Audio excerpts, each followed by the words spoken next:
je disais comme ça qu'on a vu comment est-ce que le Seigneur, il a accompli toutes les différentes fonctions, en fait, que le sang humain fait dans le corps physique.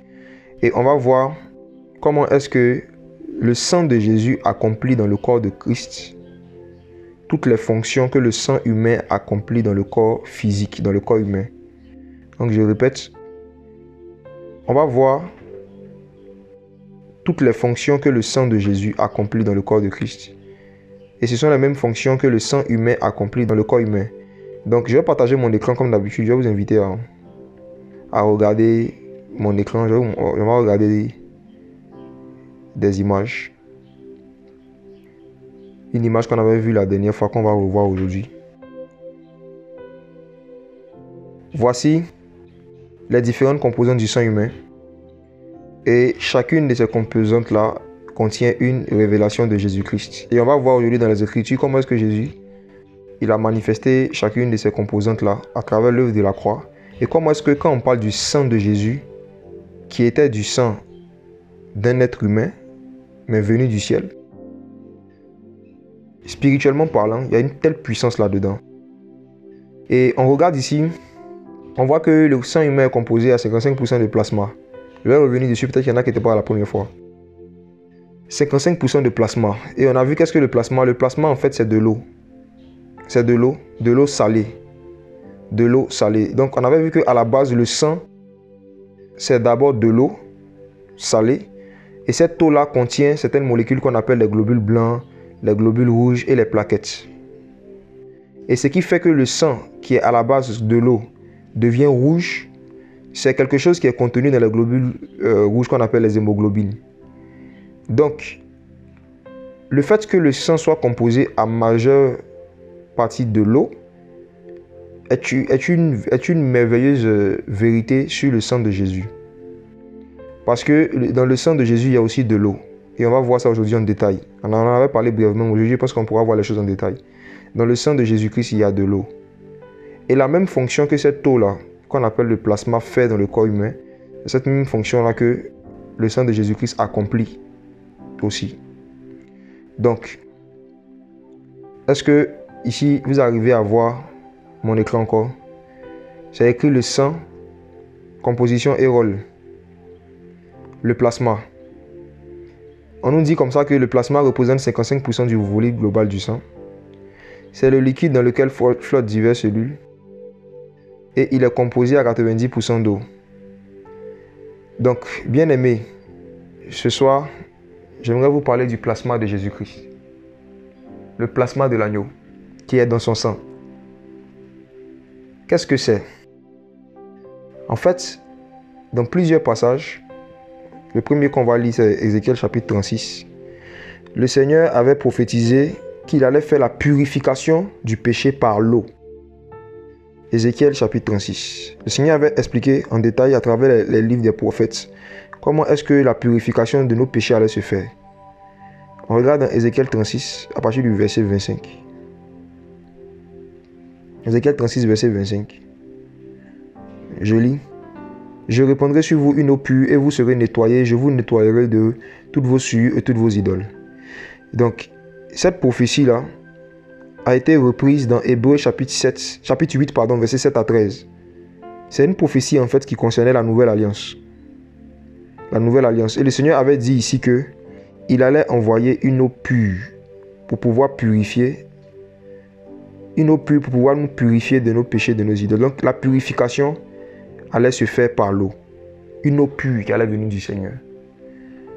C'est ce que les prophéties annonçaient. Et maintenant, on vient dans la nouvelle alliance. Et quand on lit 1 Jean chapitre 1,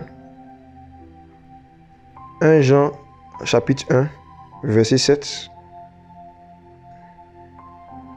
on voit l'apôtre Jean qui nous dit que si nous marchons dans la lumière, comme Dieu est dans la lumière, nous sommes en communion les uns avec les autres. Et le sang de son Fils nous purifie de tout péché.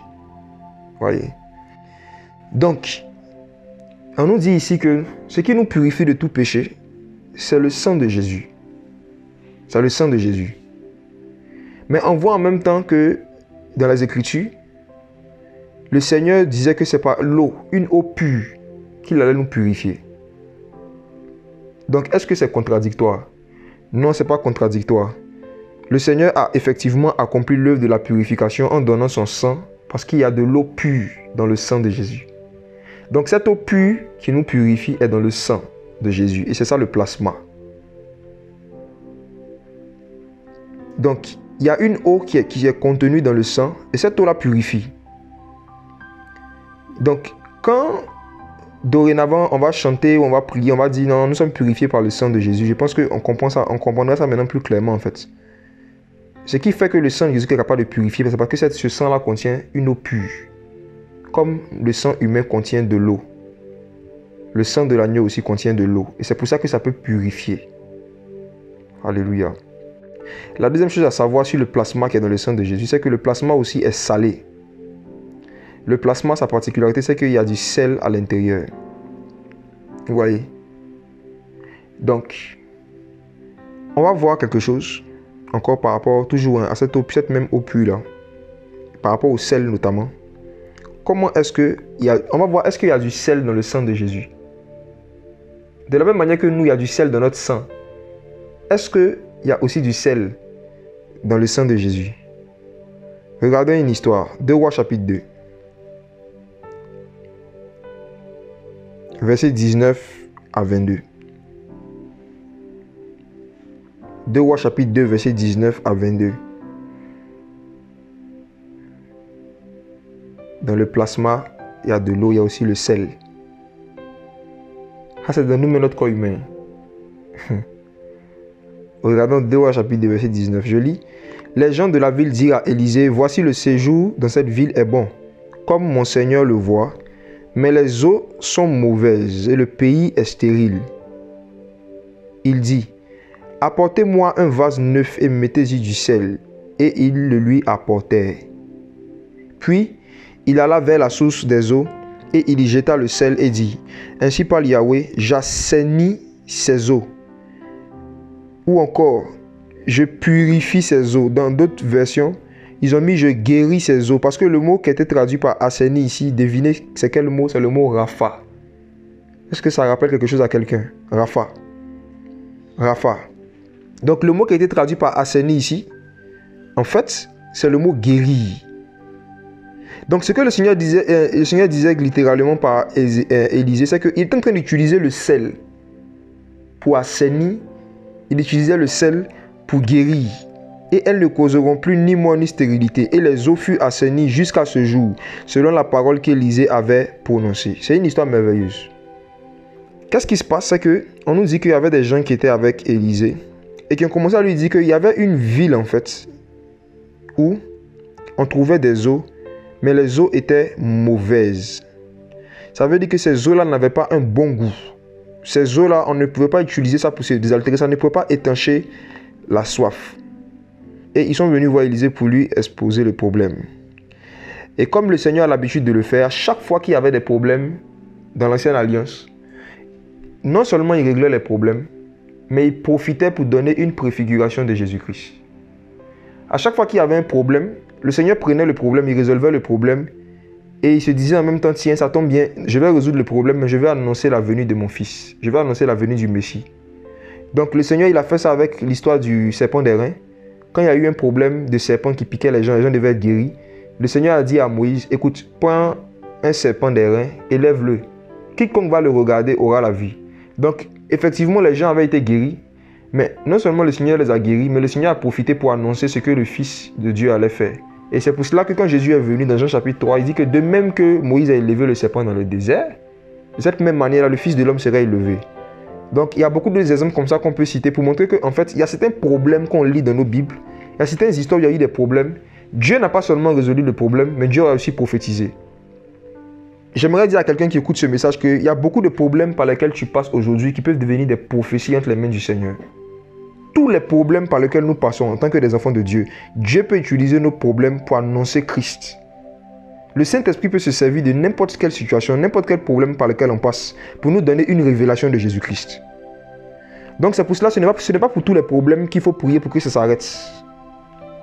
Il y a des problèmes qui sont des opportunités de pouvoir découvrir un aspect de Jésus. Il y a des problèmes qui sont des opportunités de pouvoir découvrir un aspect de Christ qu'on ne connaît pas. Et je vous dis bien aimé, pour avoir compris cette vérité, ça m'a beaucoup consolé. Il y a certains problèmes que j'ai vécu il y a quelques années, j'ai envie de les revivre. Ça semble bizarre. Hein? Si les mêmes problèmes se passaient dans ma vie, je ne vais même pas me plaindre. Parce que je sais que je vais souffrir, mais je sais aussi que je vais comprendre, je vais apprendre en même temps une leçon sur Christ, sur Jésus-Christ. Vous voyez? Donc, ici, le Seigneur, comme d'habitude, il s'est servi d'un problème que son peuple avait pour donner une préfiguration de Jésus-Christ, mais particulièrement par rapport au sel, le sel. Donc, Élisée dit, apportez-moi un vase neuf et mettez-y du sel. Et il le lui apportait. Il y a beaucoup de messages et de vérités qu'on peut tirer de cet acte. Apportez-moi un vase neuf, mettez-y du sel. Un jour, Jésus prêchait et il a dit aux gens qu'on ne met pas du vin nouveau dans de vieux vases. On met du vin nouveau dans des vases neufs. Donc, les vases neufs, c'est l'image de ceux et celles qui sont nés de nouveau. C'est l'image de ceux et celles de vous et moi qui êtes nés de nouveau. Et le Seigneur, avant de mettre certaines choses en nous, il s'assure d'abord à ce qu'on soit neuf. Donc, il y a un type de sel spirituel que Dieu ne donne qu'au vase neuf. Comme dans cette histoire, Élisée a dit, apportez-moi un vase neuf et mettez-y du sel. On va voir qu'est-ce que le sel après, mais j'aimerais vraiment parler du vase neuf. Frères et sœurs, si tu mets du vin nouveau dans une vieille outre, dans un vieux vase, qu'est-ce qui va se passer selon ce que Jésus a dit? Qu'est-ce qui va se passer quand on met un vin nouveau dans un vieux vase? Il dit que le vase va se casser, ça va se rompre. Ça va se rompre. Si on prend un sel nouveau, un nouveau sel, et puis on met ça dans un vieux vase, qu'est-ce qui va se passer? Ça va se casser. Donc c'est pour cela qu'il y a certaines vérités et il y a certains éclairages de la parole que le Seigneur ne donne qu'à ceux qui sont convertis. Parce qu'il y a des éclairages, il y a des vérités bibliques. Si ça tombe dans les oreilles d'un inconverti, ça va le casser. Il y a des personnes qui ont été cassées, qui étaient dans des assemblées et qui ont été cassées quand ils ont entendu un message sur la divinité de Jésus.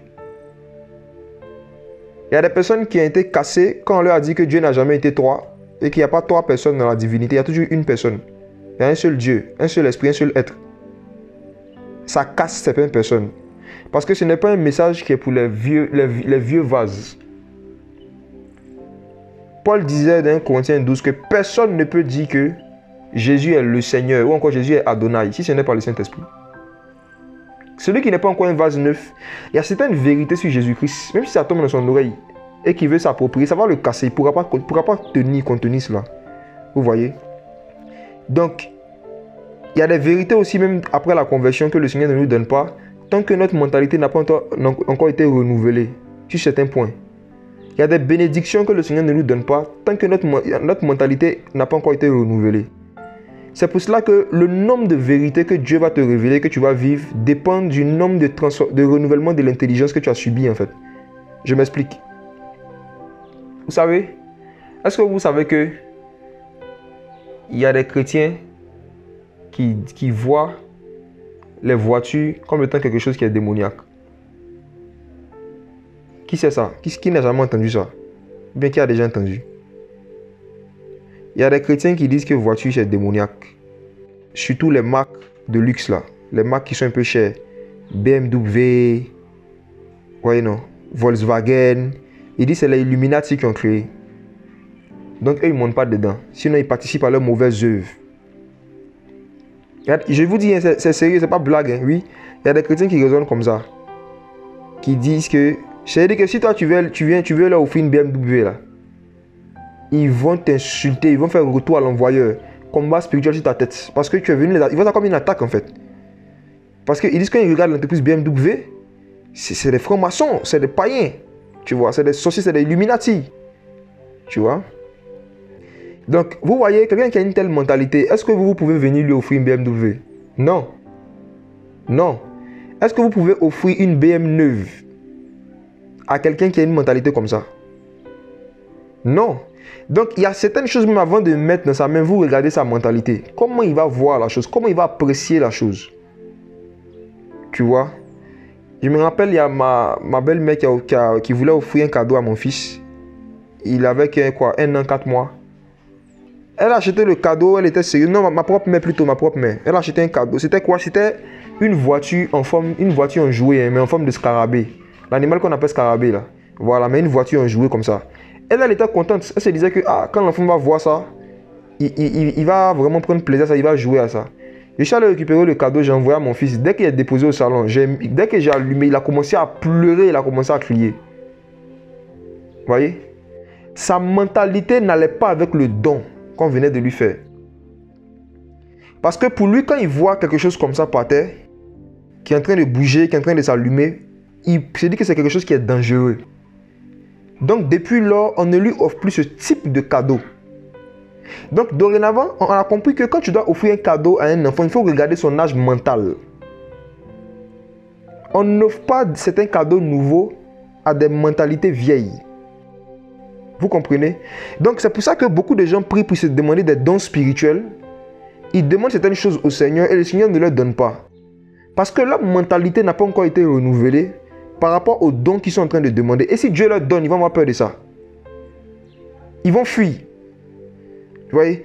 Donc, au lieu de demander des dons au Seigneur, il faut demander d'abord le renouvellement de l'intelligence. Lorsque un don t'intéresse, par exemple, il y a une soeur qui dit, moi c'est les visions. Je te donne un conseil. Dis au Seigneur de t'enseigner c'est quoi les visions d'abord. Il ne faut pas lui dire de donner des visions. Parce que s'il te donne, le Seigneur, en fait, il ne va pas mettre du sel nouveau dans un vieux vase. Tu vois, il ne va pas mettre du vin nouveau. Il ne va pas faire vivre une nouvelle expérience à quelqu'un qui a une vieille mentalité. Une mentalité qui ne va pas avec ce qu'il est en train de demander. Parce que ça peut te détruire. Donc imagine-toi, on pense faire du bien à un enfant en lui offrant une voiture en scarabée. Tu vois, et on est en train de le détruire émotionnellement. On voulait lui faire du bien, mais émotionnellement, si on continue de le faire jouer avec, on le détruit. Parce que quand il pleure, ça l'attriste, ça le fatigue. Tu vois, donc Dieu ne veut pas nous détruire. Donc quand nous lui demandons quelque chose, vous savez, quand on prie là, pour demander quelque chose au Seigneur, avant de demander, vous savez ce que Dieu fait? Il regarde notre tête. Quand tu es en train de parler, tu parles avec ta bouche, Dieu regarde ta tête. Pour voir ta mentalité par rapport à ce que tu es en train de demander. S'il te donne, comment tu vas voir la chose? Est-ce que tu as la bonne mentalité pour la chose? Je vous dis, il y a des frères et sœurs qui dirigent des services, des églises locales et qui peuvent faire 1 an sans voir de miracle au milieu d'eux. Que ce soit miracle de conversion, miracle de guérison, miracle de délivrance ou bien miracle de personnes qui reçoivent des dons spirituels. Il y a des gens qui peuvent faire 1 an, des années sans vivre. Vous savez pourquoi? Ce n'est pas parce qu'ils ne craignent pas Dieu toujours. Hein. Ce n'est pas parce qu'ils ne craignent pas Dieu. Parfois, ils craignent Dieu, il y a la vie de sanctification. Mais l'ennemi connaît le principe que je suis en train de vous donner. Il sait que Dieu ne va pas mettre du sel nouveau dans un vieux vase. Dieu ne va pas mettre du vin nouveau dans un vieux vase. Donc pour vous empêcher de recevoir le vin nouveau, qu'est-ce qu'il fait? Il vous donne des mentalités qui s'opposent à la connaissance de Christ. Les démons vous donnent des mentalités, une manière de voir certains dons spirituels, une manière de voir certaines expériences spirituelles qui est contraire en fait à la parole de Dieu. Et il sait que tant que vous avez cette mentalité-là, même quand la connaissance de Christ va venir, votre mentalité va s'opposer. Même quand cette expérience-là que vous voulez vivre, Dieu va passer par quelqu'un pour faire ça au milieu de vous, vous-même vous allez vous opposer à cause des raisonnements que vous avez qui s'opposent à la connaissance de Christ. Vous voyez? Donc, aujourd'hui, c'est vraiment une œuvre des démons de donner dans le corps de Christ des mentalités, des hauteurs, des raisonnements qui s'opposent à certaines vérités bibliques, de sorte à ce que les gens ne les expérimentent pas en fait. Et l'apôtre Paul était conscient de cette œuvre des démons. C'est pour ça qu'il a dit que les âmes avec lesquelles nous combattons ne sont pas charnelles. Il y a un combat spirituel à mener. Vous savez, quand je ne sais pas ce qu'il en est pour d'autres frères, mais moi, ce qui me concerne, avant de venir m'asseoir ici pour venir vous parler, je ne veux pas prendre le risque de donner aux gens des connaissances qui vont venir faire quoi? Des connaissances qu'ils vont rejeter. Pourquoi? Parce qu'ils ont des mentalités qui s'opposent. Lequel d'entre vous, si il doit semer du riz dans un champ où il y a beaucoup d'épines, il va semer dans les épines? Est-ce que quand un cultivateur veut semer sa semence, il ne déchiffre pas d'abord le champ? C'est vrai ou faux? Quand un semeur vient quelque part pour semer sa semence, il regarde la terre, il enlève d'abord les mauvaises herbes, il enlève tout ce qui peut empêcher la semence de pousser avant de poser. Vous voyez? Et le Seigneur a fait exprès de donner la parabole des 4 terres qu'on connaît là. Pour dire que voici un semeur qui sort pour semer sa semence et puis il jette ça comme ça. Il jette un peu au bord des rues, il jette un peu comme ça sur telle place. Et vous, souvent quand les gens lisent cette parabole-là, ils pensent que le semeur là, il n'a pas fait exprès. C'est-à-dire qu'il était là comme ça et puis la semence est versée comme ça. Si, il a fait exprès.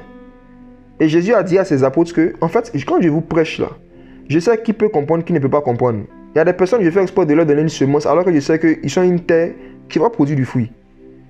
C'est ça que je leur parle en parabole. C'est pour ça que je leur parle en parabole. Je fais exprès, c'est fait exprès. La parabole du semeur, le semeur c'est Jésus lui-même. Et il y a certaines terres là, malgré qu'il voit qu'ils ne vont pas porter du fruit, qu'est-ce qu'il fait? Il fait exprès, il donne. Pourquoi? Pour ne pas que le jour du jugement, ces personnes-là vont dire non, on n'a jamais entendu la parole. Parce que c'est la parole que vous avez entendue qui va vous juger. Donc la parole, là, Dieu donne ça à tout le monde. Pour ne pas que quelqu'un puisse dire qu'il n'a pas reçu la parole. Mais ce qu'il ne donne pas à tout le monde, c'est l'interprétation, la compréhension de la parole. Il donne ça seulement à ses disciples. Il donne ça seulement à ceux qui le cherchent, à ceux qui demandent. Vous voyez? Donc Jésus, quand il nous donne sa parole, quand il donne un message, ce à quoi il s'attend, c'est que ceux qui sont en train d'écouter cherchent à comprendre. Et c'est ceux qui cherchent à comprendre là, c'est qui sont en train d'écouter, ceux qui ont à cœur de comprendre, comme on a vu avec Daniel, ceux qui ont à cœur de comprendre, c'est ces gens-là en fait qui deviennent des gens qui portent du fruit. Donc qu'est-ce qui se passe? Avant de venir prêcher, c'est un conseil que je donne à tous mes frères qui prêchent, il faut prendre du temps dans le jeûne et dans la prière. Il faut prier et jeûner. Surtout si c'est les chrétiens, si les gens à qui tu viens parler, ce sont des enfants de Dieu, il faut prendre le temps de jeûner, prier avant de venir leur parler. Et c'est dans le jeûne et dans la prière que nous renversons les raisonnements, les hauteurs et les mentalités qui s'opposent à la connaissance de Dieu. Il y a quelque chose qui se passe avant l'enseignement. Et c'est plus important même que ce qui va se passer pendant l'enseignement. Parce qu'on ne veut pas venir... Mais je sais que parmi ceux qui écoutent, il sait qu'il y a des mauvaises terres, il y a des terres pierreuses, il y a des épines. Pourquoi? C'est des gens qui ne cherchent pas à comprendre la parole. Ils veulent juste entendre. Ils veulent juste écouter. Ils aiment juste écouter les prédications, mais ils ne cherchent pas à comprendre. Ils ne cherchent pas à comprendre. Mais ceux qui cherchent à comprendre, vous qui cherchez à comprendre, je vous dis, vous êtes bénis. Vous allez porter beaucoup de fruits. Vous êtes une bonne terre. Et les disciples qui cherchaient à comprendre, qui ont dit, Seigneur, explique-nous cette parabole. C'est à eux maintenant qu'il a donné l'interprétation. Et il a dit, c'est à vous qu'a été donné de connaître les mystères du royaume des cieux. Donc dans la pensée du Seigneur, un de ses disciples ne doit pas être une mauvaise terre. Dans la pensée du Seigneur, quelqu'un qui est dans le royaume des cieux ne doit pas être une terre pierreuse, ne doit pas être une terre qui a des épines. Mais après, comme il l'a expliqué dans la parabole, il y a beaucoup de choses qui peuvent venir, qui peuvent subsister après. Les soucis de la vie, certaines choses. Ou bien le fait de ne pas aussi chercher à comprendre la parole, qui peut faire qu'on sera une mauvaise terre. Et vous savez, ce genre d'enseignement qu'on donne, il y a des éclairages qu'on donne comme ça, qui sont un peu lourds et qui peuvent délivrer beaucoup de personnes. Il y a une activité démoniaque intense avant le programme. Il y a une activité démoniaque intense pendant le message. Et surtout après. Les frères et soeurs qui travaillent sur les audios, hier on en parlait encore avec eux. Deux frères différemment, ils ont vécu des attaques. Est-ce que vous savez que les démons peuvent attaquer même les appareils? Qui ne savait pas ça? Ils peuvent attaquer même les appareils. Est-ce que vous savez ça, frères et sœurs? Oui. Comme on l'a vu hier, ils peuvent toucher des objets.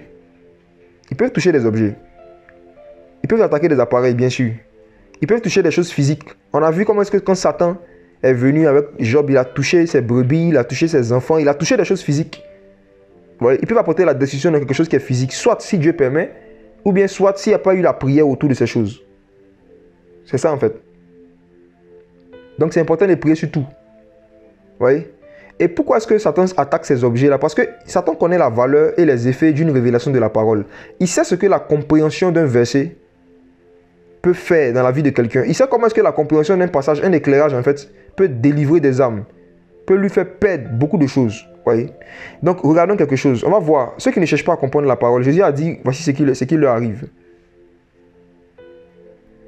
Matthieu 13, verset 10 à 11. Matthieu 13, verset 10 à 11. Donc, alors les disciples s'approchaient et lui dit, pourquoi leur parles-tu en parabole? Il leur répondit et dit, parce qu'il vous a été donné de connaître les mystères du royaume des cieux.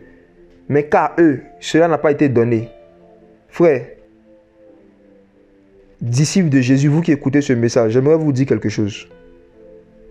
Il est donné à tout le monde de pouvoir entendre les mystères du royaume des cieux. Mais il n'est pas donné à tout le monde de connaître Regardez ce que Jésus dit. Il n'est pas dit c'est à vous qui a été donné d'entendre le mystère. Il dit c'est à vous qui a été donné de connaître. Parce que tu peux entendre quelque chose, connaître, avoir ça même par cœur et ne pas connaître. Connaître, c'est comprendre le sens. Et le Seigneur peut faire écouter un message comme ça à tout le monde. Il n'y a pas de problème. Actuellement, il y a une centaine de personnes qui sont en train d'écouter. Tout le monde entend ce que je dis. Mais ceux et celles qui vont comprendre la profondeur et le sens, qui vont comprendre les mystères de la crucifixion de Jésus, c'est ceux qui ont à cœur de comprendre. Ceux qui écoutent dans le but de comprendre. Il y a des personnes qui écoutent parce qu'ils n'ont rien à faire cet après-midi. Il y a des personnes qui écoutent par curiosité. Il y a des personnes qui écoutent comme ça par plaisir parce qu'ils aiment écouter l'accent ivoirien. Il y a des gens qui aiment l'accent ivoirien, il y en a qui écoutent pour ça.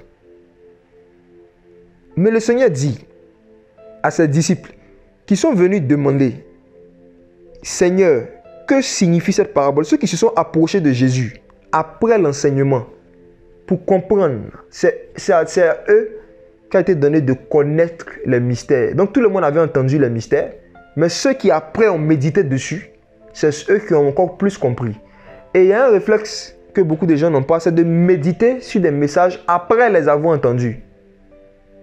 Très rares sont les personnes qui, après le message, vont interroger le Seigneur, vérifier ce qui a été dit.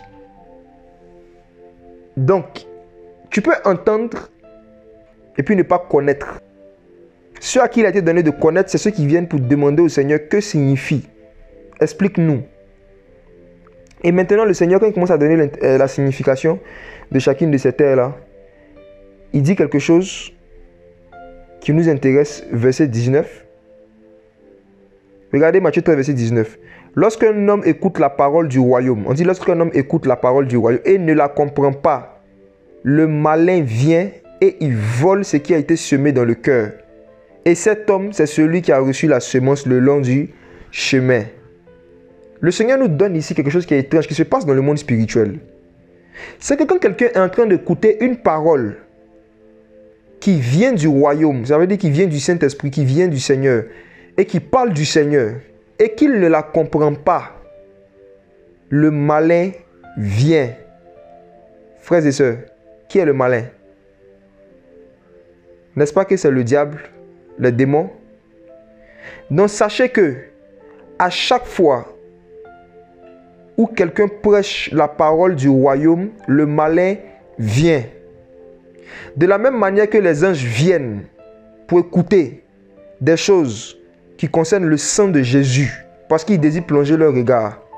De cette même manière, lorsque quelqu'un est en train d'écouter un message qui concerne le royaume, le malin vient. Donc j'aimerais vous dire que là où vous êtes actuellement en train d'écouter, là, il y a des démons aussi qui écoutent, ils sont avec vous, ils sont dans vos maisons, ils sont dans la pièce où vous êtes, dans vos chambres, dans vos salons, ils sont en train d'écouter. Et ils sont là dans un seul but, que vous ne cherchez pas à comprendre. Il y a des esprits de distraction qui se manifestent très puissamment pendant les moments où on est en train de parler des choses du royaume. C'est pour cela que pour écouter la parole du royaume, on ne peut pas écouter ça dans n'importe quelle disposition, comme si, je ne sais pas, on est en train de regarder le journal télévisé. Parce que tu risques d'entendre et de ne rien comprendre. Il y a un certain niveau de concentration. Il y a un certain niveau d'attention qu'il faut avoir quand tu écoutes la parole du royaume. Pour comprendre, pour ne pas que le malin vienne pour voler et qu'il arrive à voler ce qui a été semé dans ton cœur. Frères et sœurs, Jésus a dit que le diable vient pour voler, égorger, détruire. Et il y a beaucoup d'entre vous, on vous a dit dans vos églises que Satan est venu voler vos voitures. Il est venu voler votre mariage. Il est venu voler votre argent. Il est venu voler vos bénédictions matérielles. Je vous dis les amis, Satan n'a pas de problème avec ça. La chose qu'il veut voler, c'est vrai, il vient voler, mais ce qu'il veut voler là, c'est la parole que vous avez entendue. C'est ça qu'il veut voler. C'est ça qu'il veut voler. Est-ce que vous êtes conscient que Satan actuellement, il vous regarde et il s'apprête à vous voler? C'est comme quand il y a un braquage, on surveille celui qu'on veut braquer. On regarde ses habitudes, on voit à quelle heure il rentre, à quelle heure il sort. En fonction de ça, on le vole. Donc Satan étudie la manière d'écouter la parole de chaque chrétien. Il y a des démons qui viennent et qui regardent, qui savent En fait, comment est-ce que chaque enfant de Dieu écoute la parole? Ils savent si tu écoutes ça avec une pleine disposition, une pleine concentration, ou bien ils savent si tu écoutes ça dans la distraction. Le diable rôde. Les démons sont là. Et je vous dis, hein, chacun d'entre vous, là, il y a des personnes, quand vous méditez les Écritures, vous manipulez vos portables, vous êtes sur Facebook, vous méditez les Écritures, mais vous écoutez la parole. En même temps qu'on écoute la parole, en même temps on manipule le portable. Satan va voler tout ce que vous avez entendu. Ça veut dire que tu vas t'asseoir, tu vas écouter une prédication. Oui, c'est ça, le Seigneur dit prenez garde à la manière dont vous écoutez. Tu vas écouter une prédication dans la distraction, non? Pendant 5 heures de temps, pendant 2 heures de temps, pendant 1 heure de temps. Et tu dis waouh, j'ai été édifié, mais en fait tu viens de perdre 5 heures de ta vie. Tu viens de perdre 1 heure de ta vie comme ça. Parce qu'en fait, tout ce que tu as entendu là, le malin va voler ça. Il va te faire oublier ça. Et tu seras comme quelqu'un qui n'a jamais été enseigné. C'est ce qui arrive à beaucoup de chrétiens. Il y a des gens parmi vous, vous avez fait des conférences, des séminaires sur la foi, sur la vie de prière, la communion avec Dieu. Vous avez écouté des longues vidéos. Mais quand vous avez eu des épreuves, quand vous avez passé par des difficultés, vous avez perdu votre vie de prière. Tout ce que vous avez entendu sur la prière, là, vous êtes incapable de pouvoir mettre ça en pratique. Pourquoi? Parce que vous avez oublié. Et pourquoi vous avez oublié? C'est le malin, il a volé. Quand Satan vole un message que tu as entendu, une semaine que tu as reçu, comment ça se manifeste? Tu oublies. Tu oublies. Tu es comme quelqu'un qui n'a jamais été enseigné. Parfois, vous partez dans des réunions d'église, dans des programmes, dans des réunions de réveil, et vous dites, waouh, non, c'est trop intéressant, non, c'était édifiant. Waouh, il y avait la gloire de Dieu, Dieu s'est manifesté. Maintenant, si on vous fait asseoir sur une chaise, on vous donne un micro, on dit, parle-nous de la semence que tu as reçue, parle-nous de la parole du royaume que tu as appris ce jour-là. Qu'est-ce que tu ne savais pas sur Dieu? Qu'est-ce que tu ne savais pas sur la parole que tu as appris ce jour-là? Au moins une chose. Et parfois, vous êtes incapable de pouvoir parler. Pourquoi? Parce que vous n'êtes pas allé pour écouter. Vous n'êtes pas allé pour chercher à comprendre une vérité biblique. Vous êtes allé pour vous divertir. Beaucoup de gens vont dans les réunions de réveil, dans les moments d'évangélisation, dans les moments de prière pour se divertir. Mais se divertir en Jésus. Il y a des personnes, par exemple, ils aiment danser. Ils aiment danser, ils aiment la musique. Mais comme ils ont reçu Jésus, ils ne peuvent plus aller en boîte. Ils ne peuvent plus partir. Ils ne peuvent plus aller dans les bars. Donc au moins ils savent que leur amour pour la danse là, ils peuvent manifester ça dans un lieu qu'on appelle église. Et là-bas ils ont la possibilité de se défouler comme ils se défoulaient dans les boîtes de nuit, mais au nom de Jésus.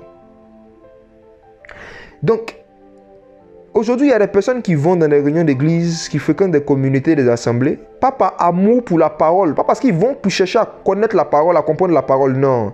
Il y en a qui vont pour danser. Et le jour où le Seigneur va conduire quelqu'un à ne chanter que des cantiques qui ne font pas danser, qu'on appelle abusivement cantiques d'adoration, les cantiques un peu comme le slow, un peu calme, ils vont dire, ah, aujourd'hui le culte n'était pas chic. C'était un peu mort. Ce n'était pas vivant. Et ce qu'on appelle une église vivante, c'est une église où il y a beaucoup de bruit, où les gens dansent, où c'est chaud. On dit, ouais, le culte était puissant. Et depuis que l'église moderne a commencé à mesurer la puissance d'un culte, en fonction de l'intensité de l'ambiance charnelle qu'il y a là-bas, c'est depuis ce jour-là que les démons ont trouvé des lieux de prédilection pour venir voler la semence. Il y a des personnes qui écoutent un message. Ils avaient retenu quelque chose. Hein. Et puis après, on les fait danser pendant 2 heures. Après la prédication, on les fait danser pendant 1 heure. Quand il finit de danser comme ça, sa tête a tellement tourné. Tu le fais ça, je lui demande, ils ont penché sur quoi? Il a oublié. Il a oublié. Il y a des personnes qui dansent 2 heures de temps, 3 heures de temps avant qu'un message commence. Ils ont tellement dansé, sauté, ils se sont tellement défoulés que quand maintenant c'est l'heure de l'enseignement, qu'est-ce qu'ils font? Ils dorment, ils sont fatigués. Ils sont fatigués en fait. Ils ont tellement dansé que quand on dit maintenant partager la parole, ça dort. Et Satan est content. Satan n'a pas de problème avec la danse. Hein. Je pense qu'il n'y a pas une plus grande danseuse même dans le monde que la sirène des eaux. C'est des grands danseurs. Ils dansent. Ils n'ont pas de problème même avec les prédications. Hein. Ils n'ont pas de problème avec ça. Satan, il prêche très bien. Son problème, c'est la compréhension de la parole. la compréhension de la parole. Ils ne veulent pas que les gens comprennent la pensée de Christ derrière les versets. Ils ne veulent pas que les gens comprennent ce qu'ils entendent. Donc, ils ont mis en place toutes sortes de systèmes et de mécanismes pour qu'au moment où les gens vont se mettre à écouter la parole, là, ils soient le moins concentrés possible. Le moins concentré possible. Et le Seigneur a dit, dans Matthieu 13, verset 19, lorsqu'un homme écoute la parole et ne la comprend pas, le malin vient et il vole ce qui a été semé. Frères et sœurs, je sais qu'il y a un frère qui m'écoute.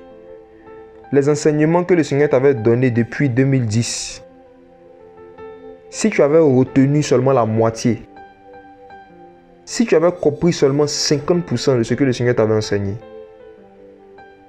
tu allais être encore plus utile entre les mains du Saint-Esprit que ce que tu es aujourd'hui. Mais tu as laissé le diable voler, te faire oublier beaucoup de choses que Dieu t'a données. Il y a certains d'entre vous, le Seigneur vous donne des éclairages de sa parole et il vous dit, écris ces choses, comme il l'a dit à Habakkuk, comme il l'a dit à Moïse, comme il l'a dit à beaucoup de personnes. Dieu vous pousse à prendre note, Dieu vous pousse à écrire, mais le malin vient et il vous dit, tu n'as pas forcément besoin d'écrire, tu vas retenir. Écoutez, ce que je suis en train de dire là, c'est sérieux. Hein? Je ne sais pas si vous m'entendez bien. La croissance spirituelle de plusieurs d'entre vous en dépend en fait. Et vous pouvez vous retrouver en train de perdre votre temps à écouter des prédications, à regarder des vidéos et vous pensez que vous apprenez. Vous n'apprenez rien. Parce que le but du Seigneur quand il te donne un message, c'est que tu comprennes et que tu retiennes ce que tu as compris. Donc même si le malin ne t'a pas empêché de comprendre, tu as pu comprendre là, il va t'empêcher de retenir. Est-ce que vous comprenez? Il y a un combat spirituel maintenant qui se fait à un deuxième niveau, la capacité de retenir, de ne pas oublier, la capacité de comprendre et de retenir ensuite. Et le Seigneur, comme il sait que nos mémoires sont faillibles, il nous pousse très souvent à noter et à écrire. Pas tout ce qu'on reçoit, hein, forcément, mais certaines choses, certaines révélations, certains songes qui sont très très importants. De sorte à ce que lorsqu'on va se retrouver au jour de l'épreuve, qu'on va se retrouver dans la circonstance là, on puisse ouvrir ce qu'on a noté, qu'on puisse mettre ça en pratique. Mais si le malin a réussi non seulement à ne pas te faire comprendre, à te déconcentrer pour ne pas que tu cherches à comprendre, et deuxièmement, s'il a réussi après que tu aies compris, à te convaincre de ne pas noter, de ne pas chercher à mémoriser, lorsque les épreuves vont venir, souvenez-vous que la parole dit que Dieu ne va jamais envoyer des épreuves qui sont au-dessus de notre force. Vrai ou faux? C'est vrai ou bien c'est faux? N'est-ce pas que la parole dit que Dieu ne va jamais envoyer des épreuves qui sont au-dessus de notre force? Et vous savez, notre force c'est quoi? C'est la parole. Notre force là, c'est la parole. Notre force c'est l'enseignement. Donc le Seigneur ne va jamais envoyer des problèmes ou des épreuves dans ta vie sur lesquelles il t'a jamais enseigné. Il ne va jamais faire ça. Non. Il te donne toujours des enseignements de base pour te préparer à pouvoir surmonter certaines épreuves. Et quand les épreuves arrivent, si tu as oublié ce qu'il t'a enseigné, est-ce que c'est son problème? Est-ce que c'est son problème? Mettez-vous à la place d'un professeur. Il a enseigné, et il enseigne à son élève les mathématiques toute l'année. Et il lui dit, il faut faire tes exercices. Il faut bosser, il faut faire tes devoirs. L'élève ne l'écoute pas. L'élève ne l'écoute pas. Un élève qui est en classe de terminale C, terminale scientifique. Maintenant, le bac arrive. Et puis, l'élève se trouve devant sa feuille. Et puis, il a oublié tout ce qu'on lui a enseigné pendant 9 mois. Qu'est-ce qui va arriver à cet élève-là? Il va échouer. Et est-ce que c'est la faute du professeur? Non. Ce n'est pas la faute du professeur, c'est la faute de l'élève. C'est parce que l'élève ne s'est pas appliqué à mémoriser et à garder ce que le maître a enseigné. Et Jésus, avant de partir, il a dit à ses apôtres, allez, faites de toutes les nations des disciples, baptisez-les, oui, mais après, enseignez-leur comment garder ce que je vous ai prescrit.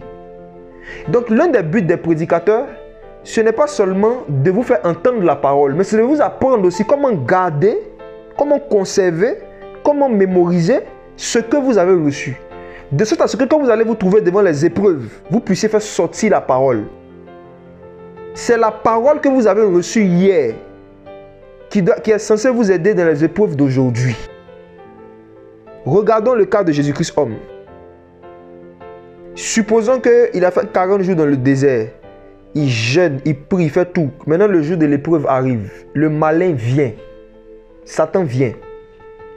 Et Satan lui dit, tu sais, comme tu as un peu faim, transforme les pieds en pain. Et puis Jésus dit, hey, attends, je sais que le Père m'a donné l'éclairage sur les pieds en pain là. Aïe, aïe, aïe, je sais que j'ai écouté un message un jour là, quand j'étais à la synagogue, je sais qu'il y a un verset là. Mettez-vous à la part de Jésus-Christ, oh, mais imaginez-vous s'il avait oublié le verset, l'enseignement qui dit, l'homme ne vivra pas de pain seulement, mais de toute parole qui sort de la bouche de Dieu. Imaginez-vous si Jésus avait oublié le verset, et puis il est devant l'épreuve, il est devant Satan. Satan lui dit, transforme les pieds en pain. Et puis Jésus a oublié qu'un jour, il a reçu du Père un message qui dit que l'homme ne vivra pas de pain seulement, mais de toute parole qui sort de la bouche de Dieu. Qu'est-ce qui allait arriver à Jésus-Christ homme? Il allait tomber dans la tentation, il allait échouer à l'épreuve. Et le nombre d'enseignements que Jésus vous a donné et que vous n'avez pas cherché à mémoriser ou à sauvegarder d'une manière ou d'une autre, que vous avez oublié, va déterminer le nombre d'échecs que vous allez avoir dans la vie chrétienne. Je rembobine. Le nombre d'enseignements que Dieu vous a donnés et que vous avez méprisés, parce que le fait de ne pas noter des choses que le Saint-Esprit te dit de noter, c'est un mépris à son égard. Le nombre d'enseignements et de vérités que Dieu vous a enseigné, que vous n'avez pas cherché à mémoriser d'une manière ou d'une autre, soit en notant, soit en enregistrant, en tout cas, cherchez à sauvegarder ça, pas dans votre mémoire seulement, parce que la mémoire est faillible. Mais le nombre de messages que Dieu vous a donnés, que vous n'avez pas cherché à sauvegarder là, ça détermine exactement le nombre d'échecs que vous aurez quand vous serez devant les épreuves. Car Dieu ne permettra jamais que vous soyez tentés au-delà de vos forces. Et il sait qui vous a donné la force. Il sait. Donc, j'aimerais vraiment exhorter ceux et celles qui avaient eu à cœur de prendre des notes, de noter certaines choses que le Seigneur les enseignait qui ne l'ont pas fait, de vous réveiller. L'une des choses qui fait qu'aujourd'hui, le Saint-Esprit peut m'utiliser comme une source de bénédiction pour vous, c'est parce que j'ai des cahiers de notes depuis 2011 jusqu'à aujourd'hui.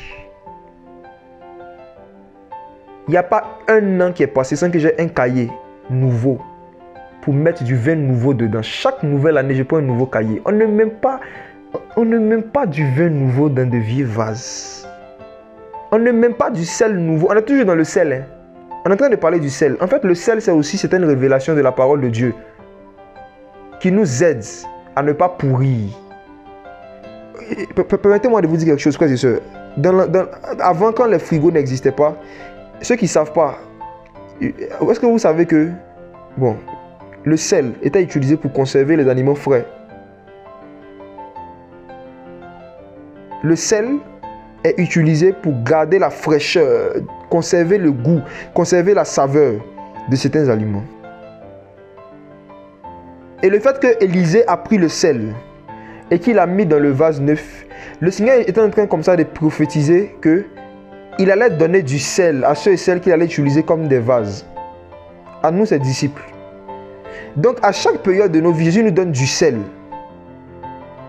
Mais quand il voit que notre mentalité n'est pas renouvelée, il arrête de nous donner du sel. Parce qu'on ne donne pas du sel nouveau à de vieux vases. Donc, il y a certains parmi vous, le Seigneur a arrêté de vous donner des cantiques nouveaux, alors qu'il vous donnait avant.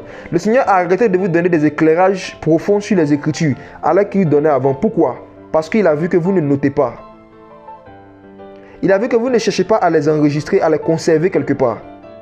Vous traitez le sel comme si c'était du sable. Comme si c'est quelque chose qu'on peut prendre comme ça puis verser. On ne met pas du sel nouveau dans des anciens vases. C'est pour cela que Élisée a dit, apportez-moi des vases, un vase neuf. Il faut que notre mentalité soit renouvelée par rapport à la manière dont nous conservons le sel, par rapport à la manière dont nous conservons les choses qui viennent du Seigneur. Et aujourd'hui, vous pouvez entendre des gens prêcher, mais il n'y a pas de sel, il n'y a pas de saveur. Tu peux entendre quelqu'un chanter, il n'y a pas de sel. Il y a beaucoup de gens qui sont dans la désobéissance par rapport à certaines choses que Dieu leur avait données, qui n'ont pas conservé ça avec sérieux. Tu vois? Et qui du coup, qu'est-ce qui leur arrive? On commençait à avoir des pannes de sel. On va retourner dans l'histoire, encore pour voir. Et on est toujours dans le sang de Jésus, hein, dans le plasma. Il y a du sel dans le plasma. Retournons dans 2 Rois, s'il vous plaît. En attendant que les uns et les autres retournent à 2 Rois chapitre 2, il y a une fois qui dit, du coup, je m'inquiète du sort des analphabètes. Justement, mon frère, en fait, les analphabètes, là, c'est la volonté parfaite de Satan qui reste analphabète. Satan combat l'alphabétisation. Parce que regarde, des gens qui sont lettrés, qui sont alphabétisés et qui ne méditent pas. Tu vois? Donc, imagine-toi des gens qui ne savent pas lire, qui ne savent pas écrire. C'est pour cela que l'un des rôles que le Seigneur a donné à l'Église, ce n'est pas seulement de prêcher l'Évangile, mais c'est aussi d'alphabétiser ceux qui ne sont pas alphabétisés. L'apôtre Pierre a bénéficié des cours d'alphabétisation de Jésus. Il a appris à lire et à écrire. Et plus il grandissait avec Jésus, plus il est devenu un homme du peuple avec instruction. Donc ce n'est pas normal que dans une église locale, il y ait des analphabètes après 1 an, 2 ans, qui sont encore analphabètes. Ce n'est pas normal. Ils sont des proies faciles entre les mains du diable en fait. Savoir lire, savoir écrire, ça doit toujours être le minimum. Et ça doit être une vision en fait de l'église, en tant que corps de Christ. Donc bon, ça c'est une parenthèse, on pourra en parler une autre fois. 2 Rois chapitre 2, verset 19. Quand on regarde, on revient, 2 Rois 2, verset 20. On va lire le verset 20. Apportez-moi un vase neuf, mettez-y du sel. Et il lui apportait. Donc, frères et sœurs, le vase neuf peut préfigurer, pour représenter nous, le corps de Christ, dans lequel le Seigneur va mettre du sel nouveau, du sel. Mais ça représentait, ça préfigurait aussi le corps physique du Messie. Le corps du Messie était aussi un vase. Le corps de Christ était aussi un vase. Vous voyez? Et son corps était un vase neuf. C'était un corps nouveau. Pourquoi? Qu'est-ce qui fait que le corps de Jésus était un corps nouveau par rapport aux autres corps qui sont sur la terre? C'est le seul corps qui n'est pas issu des relations sexuelles entre un homme et une femme. Le corps physique du Messie était un corps nouveau, était un vase neuf. Parce que son corps physique n'était pas le fruit des rapports sexuels et du sang de Joseph ni du sang de Marie. Le sang de Joseph et le sang de Marie ne coulaient pas dans les veines de Jésus-Christ homme. Le plasma de Joseph et le plasma de Marie n'étaient pas dans les veines de Jésus-Christ homme. Jésus-Christ homme avait son propre plasma et il y avait du sel à l'intérieur. Donc ici aussi, on peut voir une image du fait que le Messie allait venir avec un vase neuf qui contient du sel. Et le sel est dans le sang. Le sang qui était dans les veines du Messie contenait du plasma. Et ce plasma aussi avait du sel. Et Jésus avait du sel en lui-même. Parce qu'il avait un sang pur, un sang nouveau, un sang neuf. Et il était aussi un vase neuf. Et quand on lit le verset 21, on nous dit que il a dit aux gens d'aller vers la source des eaux pour jeter le sel. Le fait de dire d'aller à la source pour jeter le sel, ça montrait que le Fils de Dieu, quand il allait venir, il allait traiter le problème du péché à la source. Il allait partir à la source, là où le péché a commencé, là où vous savez, il y a quelque chose en l'homme qui produit le péché, la source du péché. Et dans cette histoire-là, on voit que le sel va traiter le problème à la source. Le sel qui va traiter le problème à la source. Ces eaux amères, ces eaux imbuvables représentent la vie humaine, le péché, la vie du monde. Et Jésus-Christ, lors de sa crucifixion, il a traité la source du péché sur la croix. Et quelle était la source du péché de l'homme? C'est le vieil homme, la chair. De la même manière que lorsque des gens veulent distribuer la bière dans un quartier, dans une ville, ils vont implanter ce qu'on appelle une industrie, n'est-ce pas? Et l'industrie devient la source de fabrication de la bière dans la ville. Par exemple, chez nous à Abidjan, l'une des entreprises qui fabrique beaucoup de bière et d'alcool, c'est Solibra. C'est une usine. Il y a une usine à l'intérieur qui produit de la bière. Donc, si jamais on veut arrêter la consommation de la bière dans la ville, on ne doit pas aller arracher les bouteilles qui sont dans la main des gens, dans les bails, dans les restos. Ce n'est pas efficace. On n'est pas en train de traiter le problème à la source. Et c'est ce que la loi de Moïse faisait. C'est ce que le sang des animaux faisait. Le sang des animaux n'était pas assez puissant pour traiter le problème du péché à la source. Parce que le sang des animaux ne contenait pas assez de sel, assez de plasma. Je ne sais pas si vous m'entendez. Pour pouvoir purifier l'homme. Tout ce que le sel des animaux pouvait faire, il pouvait juste recouvrir les péchés. Mais il y a un seul sang qui pouvait traiter le problème du péché à la source. Et c'est le sang de Jésus. C'est le seul sang. Donc si quelqu'un vient à Abidjan et qui dit qu'il veut faire arrêter la consommation de l'alcool et de la bière, il doit aller détruire Solibra. Il doit chercher à détruire la source de provenance de la bière qui est distribuée partout. Et quand le Seigneur a regardé l'humanité, il a vu que la source du péché, c'est le vieil homme, qu'on appelle communément la chair. La chair ou le vieil homme, c'est une entité spirituelle qui est en l'homme, d'un pécheur qui n'a pas encore expérimenté la conversion et qui le pousse au mal et qui le contraint à faire le mal. Qui le contraint à faire le mal. Mais quand Christ allait à la croix à travers son sang, il a crucifié le vieil homme. Donc en regardant Jésus-Christ crucifié, on ne voit pas seulement la crucifixion de l'agneau, mais on voit aussi la crucifixion du vieil homme.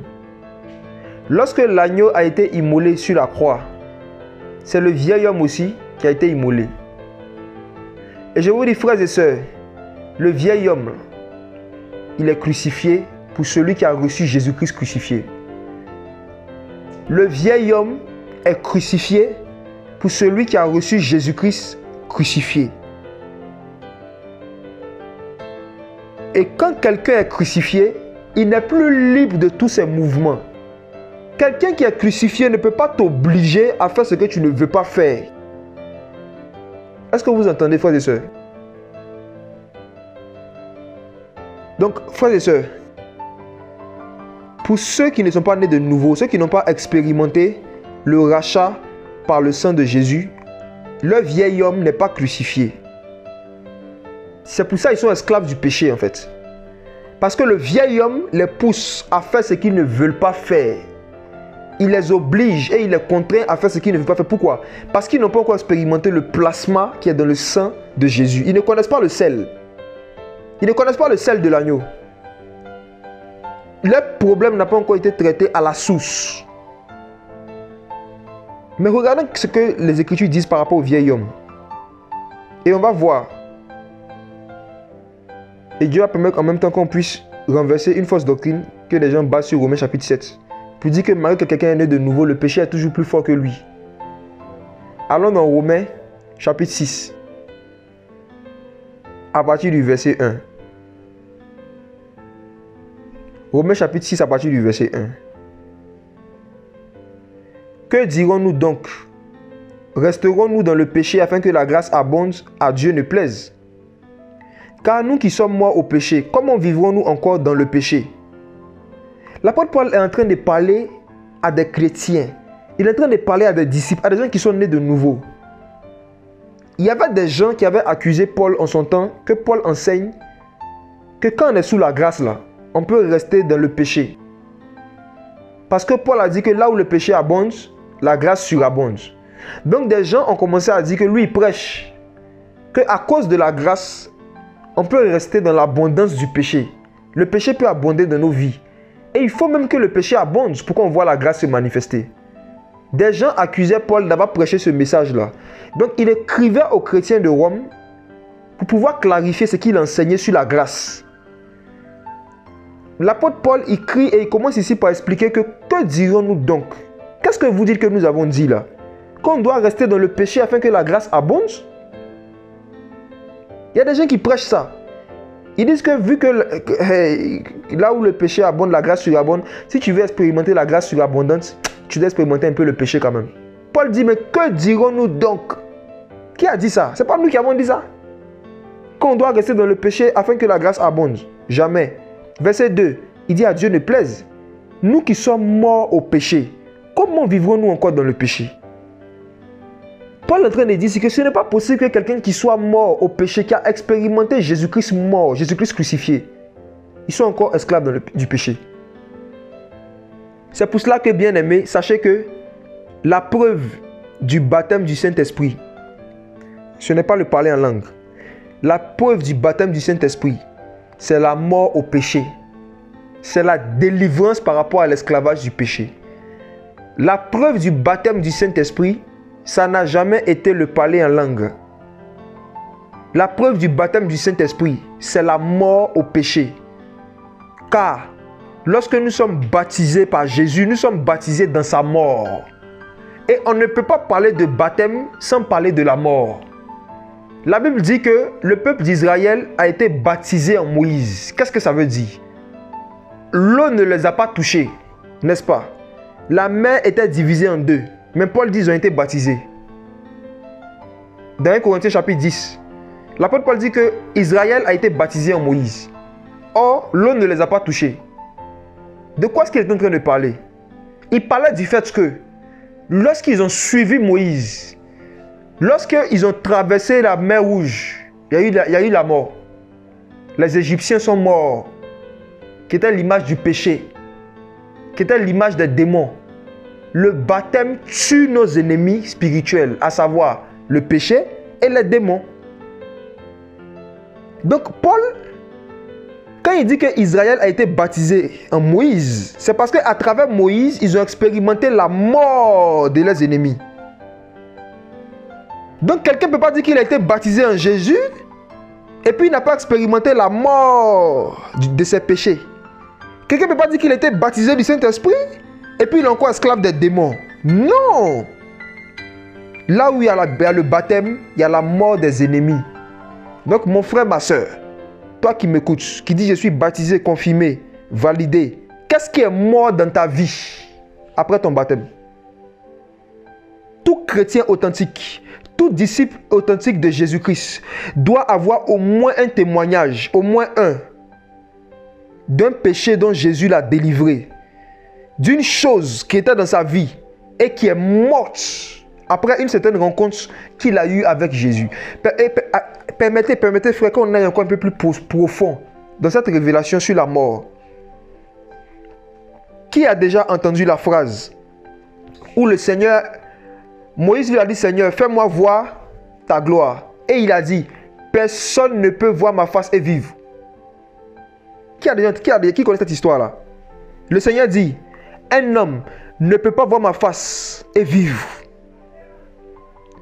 Celui qui croise ma face, il va expérimenter la mort.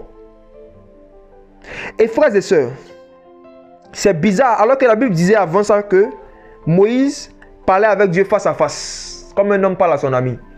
Mais Moïse n'était pas mort. De quelle mort le Seigneur parlait? De quoi le Seigneur parlait avec Moïse? Cette conversation est étrange. Ça y est dans Exode le chapitre 32. Ceux qui ne connaissent pas, vous pouvez lire ça après. C'est une conversation étrange. En fait, ce que Moïse était en train de demander là, il voulait expérimenter ce que nous sommes en train d'expérimenter aujourd'hui à travers le sang de Jésus.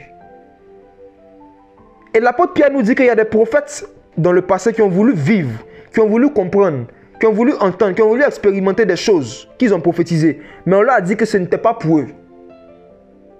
Moïse expérimentait déjà la gloire de Dieu.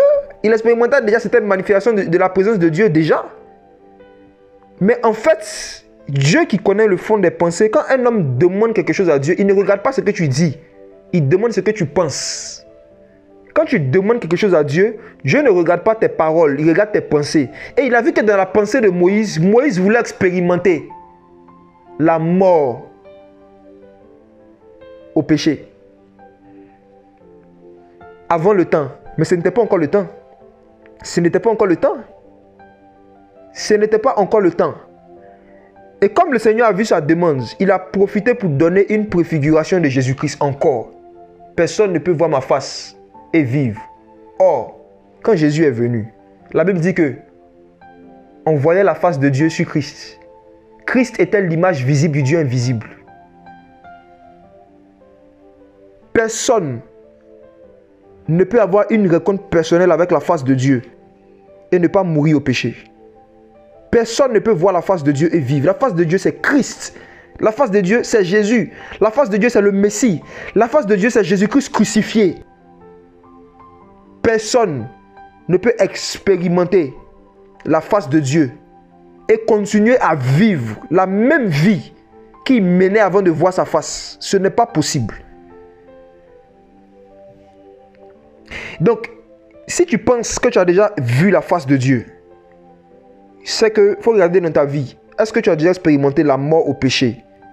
Parce que l'apôtre Paul nous dit dans Romains chapitre 6, car nous qui sommes morts au péché, nous qui avons vu la face de Dieu, comment demeurons-nous encore dans le péché? On fera de Dieu un menteur. Parce que Dieu a dit, personne ne peut voir ma face et vivre.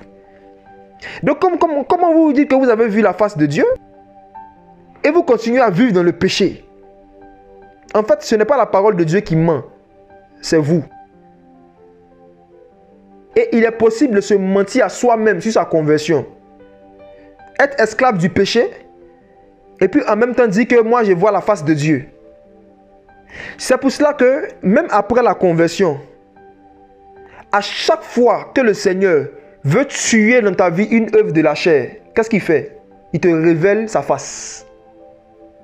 À chaque fois que le Seigneur veut tuer dans ta vie une œuvre de la chair, il te donne une connaissance, une révélation de sa parole qui vient te tuer.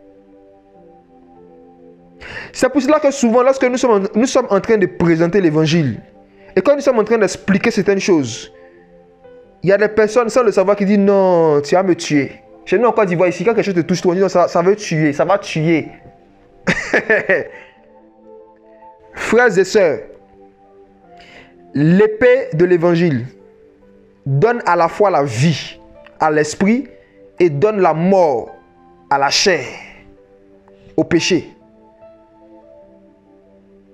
C'est pour cela que si tu as croisé Jésus un jour dans ta vie, que tu avais déjà un jour expérimenté la délivrance de l'esclavage du péché, et puis arrivé un moment où tu es retourné dans ce que tu avais vomi, et qu'aujourd'hui encore tu vois qu'il y a des péchés qui sont ressuscités dans ta vie, il y a des péchés qui sont encore vivants, tu as besoin de voir la face de Dieu. Cherche sa face. Cherche sa face. Dis au Seigneur que tu veux le rencontrer à nouveau comme la première fois. Et tu vas voir, si tu es sincère, que tu te répands, tu vas vivre ce que tu as vécu le premier jour de ta conversion. Car personne ne peut voir la face de Dieu et vivre dans le péché. Donc, on retourne dans Romains chapitre 6, le verset 3. Ne savez-vous pas que nous tous qui avons été baptisés en Jésus-Christ, nous avons été baptisés en sa mort? Paul est en train d'expliquer que ce n'est pas possible que quelqu'un soit baptisé du Saint-Esprit. Il ne parle pas de baptême d'eau seulement. Non, le baptême d'eau n'est qu'un acte physique de ce qui s'est passé dans le monde spirituel. Quand tu te baptises, c'est dans sa mort que tu te baptises. Donc tu ne te baptises pas pour mourir au péché, mais tu te baptises parce que tu es mort au péché. Tu ne te baptises pas dans le but de mourir au péché, mais tu te baptises parce que tu as accepté de mourir au péché et que tu as décidé de laisser la parole de Dieu te tuer petit à petit. Tu as décidé de laisser la vérité de l'évangile te dépouiller de tout ce de quoi Dieu veut te dépouiller. C'est pour ça qu'il y a la sanctification qui commence à la conversion et après il y a la sanctification qui dure toute la vie. Et jusqu'à aujourd'hui, même si tu as 20 ans, 30 ans de conversion, le Seigneur va continuer de te révéler sa face. Il va continuer de te révéler des aspects de l'évangile, des aspects de Jésus-Christ que tu ne connaissais pas. Et le but, c'est que quelque chose qui ne glorifie pas Dieu meure. C'est pour tuer les Égyptiens qui te poursuivent. Le baptême. Donc, quand tu regardes, c'est pour ça que quelqu'un qui dit non, je suis baptisé du Saint-Esprit, mais les démons me possèdent encore, les démons me poursuivent toujours. Mon frère, il faut revoir le baptême du Saint-Esprit qu'on t'a donné là. Il faut revoir ça. Parce que des gens même qui ont été baptisés en Moïse, les Égyptiens ne les poursuivaient plus. Même en Moïse. Même en Moïse. Et le Seigneur leur a dit, regardez, les Égyptiens que vous voyez là, vous ne les verrez plus jamais. Normalement, tu dois être capable, après 3 ans de conversion, 5 ans de conversion, tu dois être capable de pouvoir dire, voici des péchés que je voyais dans ma vie hier et que je ne revois plus jamais. Tu dois être capable de donner des témoignages, de dire que voici telle chose qui me dominait hier. Voici des choses que je voyais avant dans ma vie. Voici des songes que je faisais. Avant, je voyais les songes où on venait coucher avec moi. Mais depuis que le Seigneur m'a révélé un aspect de sa face, depuis qu'il m'a révélé un aspect de sa parole, je ne les vois plus jamais. Où sont passés ces chrétiens qui peuvent parler comme ça? Ce n'est pas l'orgueil, au contraire. Au contraire, c'est la foi. Ça montre que la Bible est vraie. Mais il y a des gens, les mêmes Égyptiens, ils voyaient depuis 5 ans. Là, ils les revoient toujours. Il y a un souci. Il faut revoir ton baptême du Saint-Esprit. Là. Romains chapitre 6, on avance dans la lecture. Le verset 4. Nous avons donc été ensevelis avec lui par le baptême en sa mort, afin que comme Christ est ressuscité des morts par la gloire du Père, de même nous aussi nous marchions en nouveauté de vie. Car si nous sommes devenus une même plante avec lui par la conformité à sa mort, nous le serons aussi par la conformité en sa résurrection. Verset 6, frères et sœurs, regardons attentivement. Sachant que notre vieil homme a été crucifié avec lui, afin que le corps du péché soit inactif et que nous ne soyons plus esclaves du péché. J'aimerais bien savoir comment c'est écrit dans Louis II. Romains 6, verset 6. On va voir comment est-ce que le Seigneur a neutralisé le vieil homme par son sang, par le sel, par son plasma. Est-ce que quelqu'un... O'Neill, s'il te plaît, tu peux copier ce verset-là dans Louis II? Louis II, Romains 6, verset 6. J'aimerais bien voir comment c'est écrit. Ok, il dit, sachant que notre vieil homme a été crucifié avec lui, afin que le corps du péché soit détruit. Ok. Le mot grec qui a été traduit par détruit est correct. La traduction est bonne, hein, mais ça veut aussi dire ce mot-là, inactif. Le corps du péché soit inactif. Parce que quand on met détruit, c'est comme s'il n'existe plus. Oh, le vieil homme existe. Hein. Il existe, mais il est inactif. Regardez dans le grec, vous verrez, c'est inactif. Et que nous ne soyons plus asservis au péché. Qu'on ne soit plus esclaves du péché. Ça veut dire quoi? La crucifixion de Jésus, oh merci Seigneur pour ça. C'est aussi la crucifixion du vieil homme. De l'usine de fabrication du péché dans nos vies.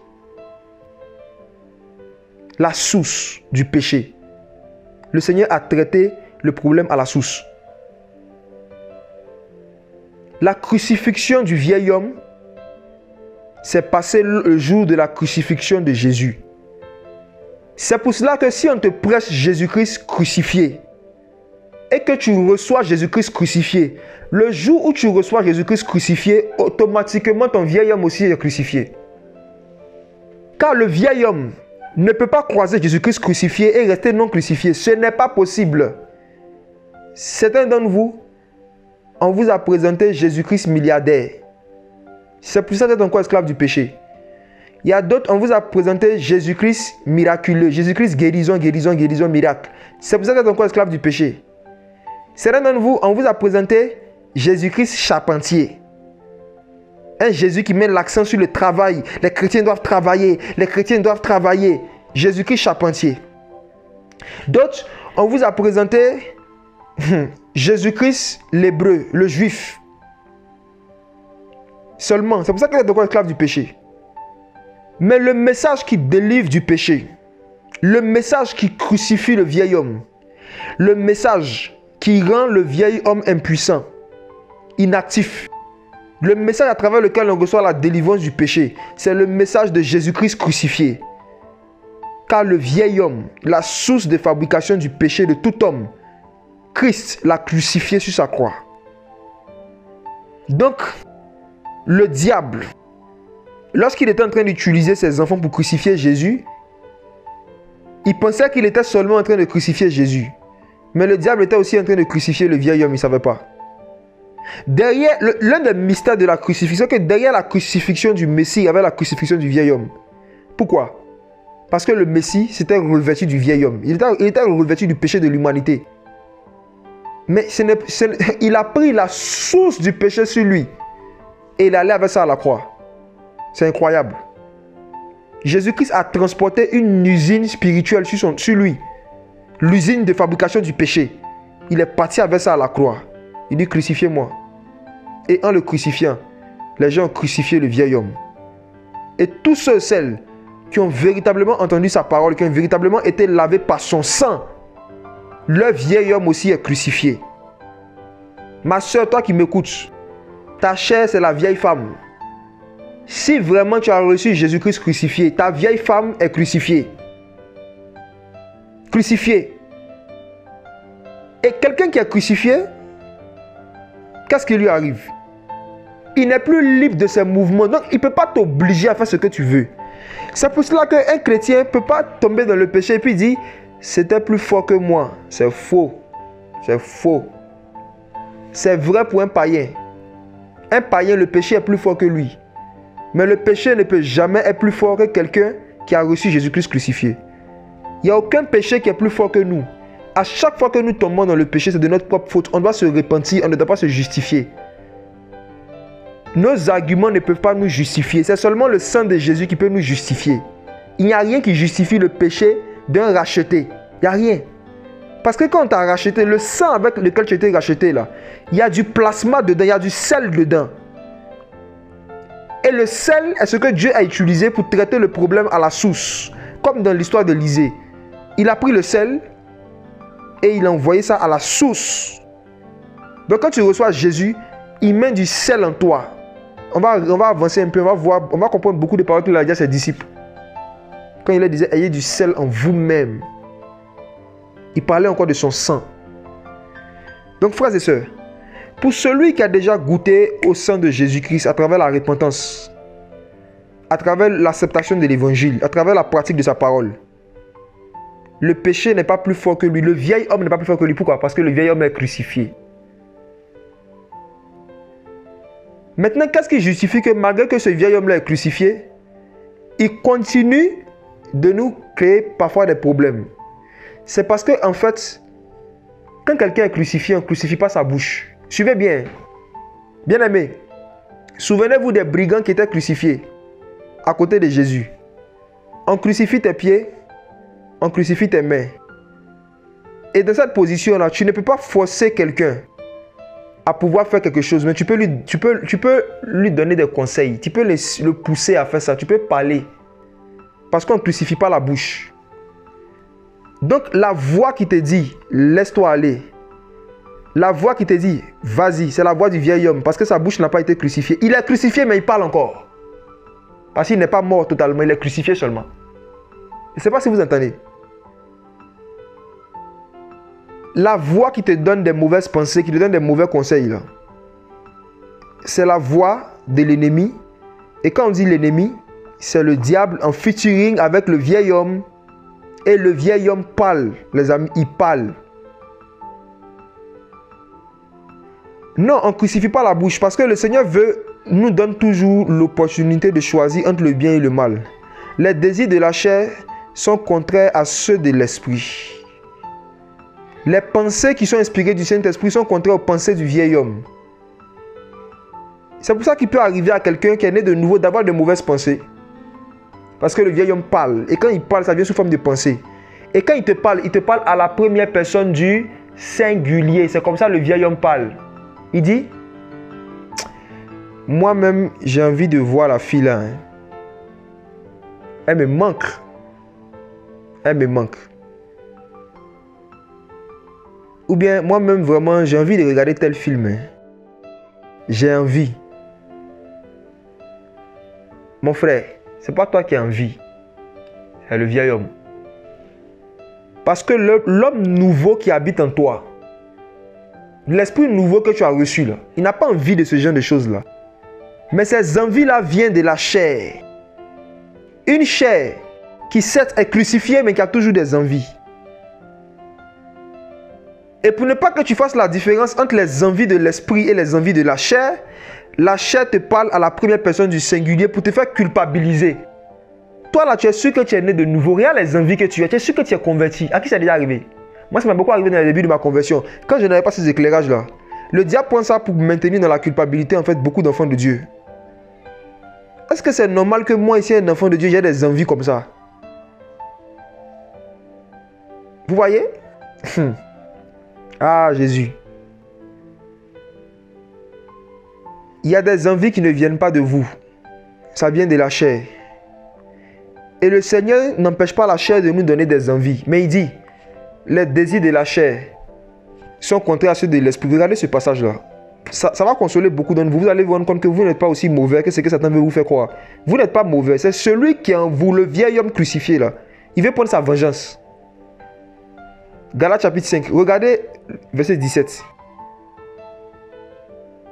Car la chair a des désirs contraires à ceux de l'esprit.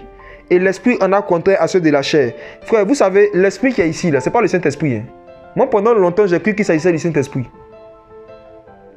Ah ah. Je m'explique. De la même manière que quand on dit que la chair a des désirs, c'est vrai que ces désirs-là viennent de la chair, mais des démons aussi peuvent passer par la chair pour nous inspirer des envies. Mais on appelle ça aussi les envies de la chair. Parce que cette chair-là a les mêmes envies que les démons. Maintenant, l'esprit que nous avons reçu, quand nous recevons Christ, là, il nous donne un esprit nouveau. Et notre esprit nous-mêmes, qu'on a reçu là, est régénéré. Cet esprit-là, il aime les choses d'en haut. Et c'est par cet esprit-là que le Saint-Esprit passe aussi pour nous communiquer les désirs des choses d'en haut. Donc quand on dit les désirs de l'esprit, là, ce sont des désirs qui viennent de notre esprit humain, mais inspirés du Saint-Esprit. Mais ça vient du Saint-Esprit, ça vient de l'esprit humain. Donc en nous, on a deux choses. On a la chair et on a notre esprit humain qui est régénéré. Un esprit nouveau. Et les désirs de la chair sont contraires à ceux de l'esprit. Et ils sont opposés entre eux. Entre eux. Afin que vous ne fassiez pas quoi? Ce que vous voudriez. Est-ce que vous comprenez? Quand on dit afin que vous ne fassiez pas ce que vous voudriez, ça veut dire vous-même ce que vous voulez en tant que des chrétiens, c'est la sainteté. Ce que vous voulez là, c'est la sanctification. Ce que vous voulez, c'est de toujours obéir à Dieu. Mais il y a des désirs de la chair qui viennent afin que vous ne fassiez pas ce que vous voulez. Je rembobine. Quand quelqu'un est né de nouveau, réellement a reçu un cœur nouveau, là, ce cœur nouveau, là, ce qu'il veut, c'est de demeurer toujours dans l'obéissance, toujours dans la sainteté, toujours dans les choses de Dieu. Maintenant, il y a quelque chose qui est en lui, qui s'appelle le vieil homme. Et le vieil homme lui envoie des désirs qui sont contraires aux désirs de son esprit, pour ne pas qu'il fasse ce qu'il veut. Et c'est la chair, et c'est le vieil homme. C'est la même chose. Les désirs de la chair, c'est les désirs du vieil homme. Donc, quand vous avez de mauvaises pensées, et que vous commencez à les rejeter, et que vous commencez à lutter, c'est la preuve que vous êtes né de nouveau. Parce que ce n'est pas ce que vous voulez. Quand tu es tenté par le mal, et que tu fais tout pour ne pas tomber dans la tentation, tu luttes avec ces pensées-là. C'est la preuve que ce n'est pas ce que vous voulez. Si c'était ce que vous voulez, quand les pensées allaient arriver, vous allez faire comme au bon vieux temps. Qui, quand il était païen, il était dans l'impudicité, quand il a envie de voir sa petite amie pour avoir de l'impudicité avec elle, là, il luttait avec. Qui luttait avec ça quand il était païen? Personne. Qui ne luttait pas avec? Tu es dans le monde, tu es là, tu as envie de voir une fille, tu sors avec une fille, tu as des envies de sexe. Tu fais quoi? Tu ne luttes pas parce que c'est ce que vous voulez à l'époque. Donc quand ces désirs-là viennent là, il n'y a pas de lutte parce que c'est ce que vous voulez. Mais il y a une lutte qui commence lorsque votre esprit n'accepte plus ce genre de choses. Donc les désirs de la chair viennent. Et il y a un combat, il y a une lutte qui commence dans les pensées pour que vous ne fassiez pas ce que vous voulez. Donc le fait de lutter contre les mauvaises pensées et de ne pas les accepter est la preuve que ton esprit a été sauvé. Donc j'aimerais dire à quelqu'un qui est en train d'écouter, ne sombrez plus dans la culpabilité parce que ça vous arrive de lutter avec les mauvaises pensées. Si vous êtes né de Dieu, vous devez avoir la victoire. Et le Seigneur a dit, soumettez-vous à Dieu, résistez au diable, il fuira loin de vous. Il peut arriver à un chrétien né de nouveau d'avoir une forte envie de se masturber. Mais il doit résister. Tu ne dois pas te laisser aller. Il peut arriver à une soeur chrétienne d'avoir une forte envie d'aller regarder telenovelas pour regarder les gens en train de s'embrasser. Ce sont les désirs de la chair, les désirs de la vieille femme, ça. Et le vieil homme. Les garçons aussi qui regardent ça, vraiment que Dieu vous aide. Mais les amis, il peut arriver que ce sont des désirs que tu ressentes. Mais il ne faut pas se laisser aller. Parce que ce n'est pas plus fort que toi. Mais en même temps que la chair te dit de faire ça, il y a des démons qui te disent c'est plus fort que toi. Laisse-toi aller. Laisse-toi aller. Laisse-toi aller. Je me rappelle, il y a un célèbre païen qui a dit comme ça que un écrivain, la seule manière d'être libéré de la tentation, c'est d'y céder. Ouais. Il dit la seule manière d'être libéré de la tentation, c'est d'y céder. Que quand tu cèdes là, tu es libre. Mais c'est faux. Jésus a dit dans Jean chapitre 8, celui qui se livre au péché devient esclave du péché. Au contraire, quand tu cèdes une fois, tu es mort. Pour ceux et celles qui ont de l'expérience dans la foi, qui sont convertis depuis plus de 5 ans, ils peuvent confirmer ce que je dis. Il y a des péchés, Dieu te donne la victoire dessus et il te dit, va et ne pêche point. Quand ça vient là, chasse ça par la prière. Adore le Seigneur. Ça te permet d'être en communion avec le sang de l'agneau. N'accepte pas. Mais quand tu n'écoutes pas le Seigneur, quand tu te laisses aller une fois, tu as fait ça 15 fois. Tu as fait ça une fois, tu as fait ça 10 fois. Parce que céder à la tentation, c'est se livrer à l'esclavage. Donc, bien-aimé, le Seigneur, lorsque tu viens en Christ, il te rachète, il te délivre du péché et il crucifie ton vieil homme. Ce n'est pas plus fort que toi. Tu reçois Jésus-Christ crucifié, il crucifie ton vieil homme. Et Jésus-Christ crucifié, qu'est-ce que lui fait? Il laisse le vieil homme crucifié là-bas sur la croix. Lui, il ressuscite et puis il te ressuscite. Ah, Jésus. Qu'est-ce que Jésus-Christ fait? Le vieil homme est toujours crucifié, mais Jésus-Christ, lui, n'est plus crucifié. Ah oui, Jésus-Christ n'est plus crucifié. Non, non, non, non, non, non, non. Il est parti dans le tombeau, il est mort et il est ressuscité. Donc, lorsqu'on te prête Jésus-Christ crucifié, que tu l'acceptes, après cette expérience-là, tu expérimentes Jésus-Christ glorifié. Jésus-Christ ressuscité. Donc, le vieil homme là, il est crucifié lui seul. Mais notre Jésus n'est pas crucifié. Il est ressuscité. Et qu'est-ce que le Seigneur a fait au vieil homme? Il lui a donné longue vie. De sorte à ce que ça fait 2000 ans qu'il soit crucifié et il ne meurt pas, il est toujours crucifié. Tu peux avoir 30 ans de conversion. Le vieil homme sera crucifié pendant 30 ans jusqu'à ce que tu quittes la terre. Jésus-Christ est le seul qui est capable de crucifier quelqu'un éternellement. Oh Jésus. Le vieil homme peut s'exprimer, mais il ne peut plus agir dans la vie de celui qui a reçu Jésus-Christ glorifié. Le vieil homme est impuissant. Si vous avez cette mentalité-là, vous allez devenir des guerriers face à la tentation. N'acceptez pas dans votre tête, comme vous êtes tenté, de dire non, c'est plus fort que moi, c'est plus fort que moi, je ne peux pas tenir. Peu importe le type de tentation, peu importe. Sachez que non, non, non, c'est pas plus fort que moi. Le vieil homme a été crucifié. Ce n'est plus moi qui vis, c'est Jésus qui vit en moi. Et le péché n'est pas plus fort que celui qui est en moi. Celui qui habite en nous est plus fort que celui qui est dans le monde. Celui qui est en nous est plus fort que celui qui est dans le monde. Le péché n'est pas plus fort que nous, jamais. C'est pour cela que, comme je disais, on va revenir sur un message qu'on a prêché l'année dernière. Les musiques chrétiennes que Satan aime.